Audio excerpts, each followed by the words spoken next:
Maka Anda anak muda, santriwan, santriwati, pemuda, pemudi, yang dicari jangan kehebatan, tapi yang dicari adalah bagaimana ilmu masuk, merubah perilaku, akhlak jadi mulia. Semakin punya akhlak, semakin banyak kawan. Semakin punya akhlak, berarti semakin banyak teman. Sahabat semakin datang, yang dekat semakin lengket, yang jauh semakin mendekat. Kalau Anda punya akhlak yang mulia.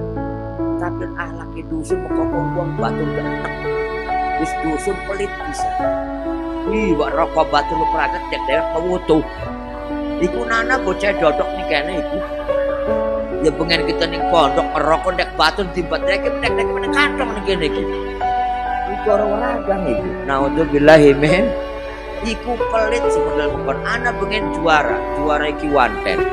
Yang namanya orang kan kalau pengen dipuji kan capek, namun pengen dialem kan payah. Aja pengen dialem pegel, aja pengen dipuji capek. Wong pengen dipuji pun hilang akal sehat. Sing timbul pengen dialem doang.